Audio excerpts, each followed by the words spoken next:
Chris in the front row.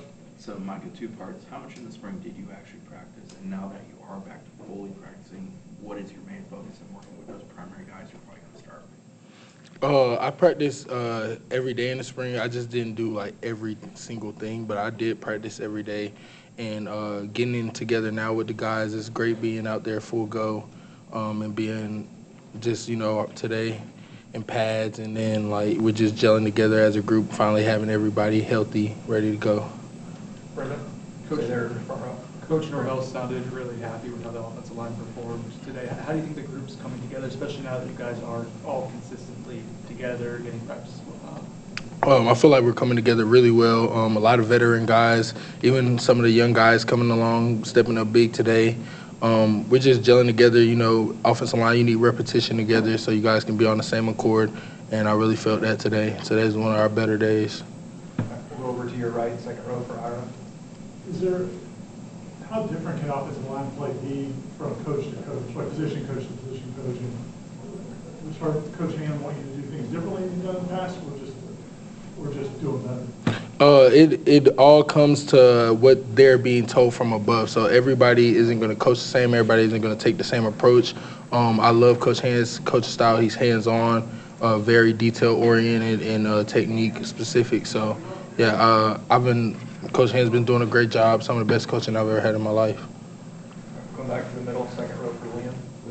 Coach Norvell said it was one of the better days for the offense. He said it for the offensive line. Just what was clicking for you guys out there? Really, everything. Like, we're just moving the ball, taking people where we wanted to take them. It just was all clicking today. Going back to Brendan on the front. You mentioned some of the young offensive linemen standing out as well. I guess who are some guys who are kind of emerging and standing out to you specifically? Really, all of them are doing a great job. it's hard coming in playing offensive line as a freshman. The ones that stand out off the top of my mind that I know, like I've watched them, Mario Nash, Sandman Thompson, Chaston Brown, Sean Porritt. Like those guys are bright futures for those guys, I think. We'll go back to Liam on the second row. We've heard about the battles in the trenches. Just what has it been like going against that defensive line, some of the guys on that group? Oh, it's been good. Iron sharpens iron. We're going at it every day. Guys like Daryl and Dan and even James, Nebraska, we transferred at the same time. Great reps. Jason Jenkins, great, all of them. I have nothing but high praises for our defensive line. All right, we'll stay there for Peter. Michael, what are you excited for to have in the first scrimmage of tomorrow? What is something that you're looking for going into as possible? I'm excited to go out there and play football. I ain't playing, you feel me? It's a great opportunity for us to go out there and showcase what we got for the first time live, running specific plays, not just like specific down and distance things, and go out there and see what we look like and go attack the day. We'll go back left for Aslan. When it comes to the live 11-on-11 action today, sounds like offense might have had the upper hand. Was it big chunk plays, or were you just consistently moving the ball down the field? And who were some of the guys that might have made some plays that you remember? I can't think off the top of my head. I'm gonna have to go watch film after this. But what it is Coach really emphasized last night in our meeting about creating explosive plays and straightening the finish. So I feel like we just did that really well, and we got accomplished what we needed to today. And we'll come back to Ira on your right. What's been your relationship with the other guys that came in this group? Gunner and Luke and those guys. Have you guys been close since you got here, or is there anybody particular you're really close with? Oh, yeah, I'm close with all of the guys. We all came in, we get to share our different experiences. We all have accumulated a lot of snaps over time. And me and Luke were actually neighbors. So, I spent a lot of time with Luke, spent a lot of time with Gunner, spent a lot of time with Richie, spent a lot of time with Adrian. We just, we do everything. We work out, go get extra film, get an extra workout together. We'll go eat together around town. So, it's just gelling on and off the field. It's been a great experience for me. We'll go Corey in the back. You played with an athletic quarterback last year, too. I feel like Tommy's on another level than maybe any quarterback you played with, just from an athletic standpoint. How, if any way, does that change the way you block in your pass setup, knowing that he can squirt free from a lot of different angles? Yeah, I've played with a lot of great quarterbacks in my career.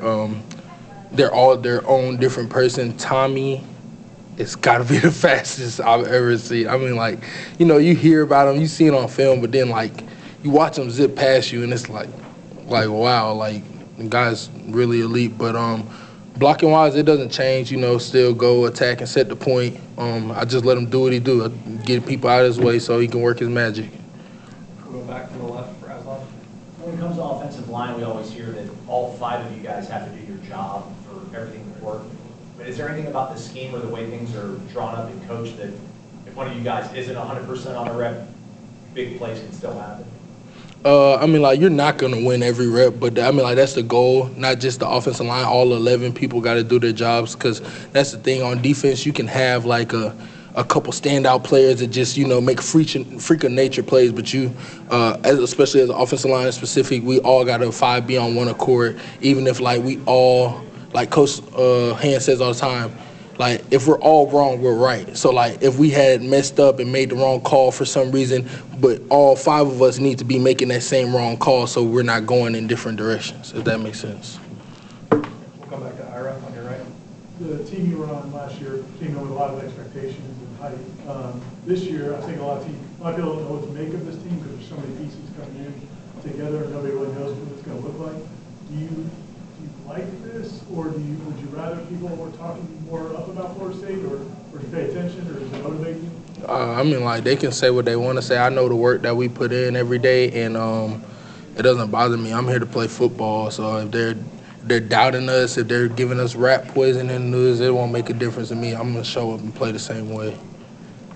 Anything else? All right, Matt? Obviously, you've been in a bunch of offensive line rooms before, so, like, how can you tell the guys are gelling to the point where you're all going to work as a group? Like, can you tell you're on the right track right now? Yeah, I definitely can, because like you said, I've been in a lot of different – I've been on the same team for 4 years, but with the transfer portal, it's always a revolving door in the locker room, so I'm used to playing with different guys.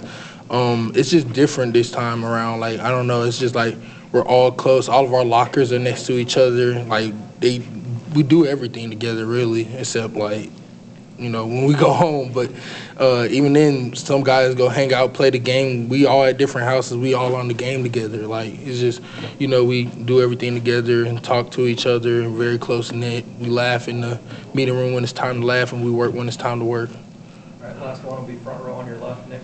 So we were talking earlier about the chemistry between the offensive line, and Tony White's defense presents so many different fronts. Has there been like a learning curve in terms of reading the protection and seeing like who's coming with all the different looks that they've been giving you? Luckily, I played a lot of downs and a lot of different defenses, so it's not that hard for me. But, you know, they definitely throw a lot at us, and we got to adjust on the fly because, you know, we got our installs and stuff, and we might not have been expecting that look for the day, but, you know, we got to make do with what we got. So, yeah, but he definitely does a good job of keeping us on our toes. I'll say that. All right, thanks, Micah. Thanks, Micah. Thank you. Have a good one.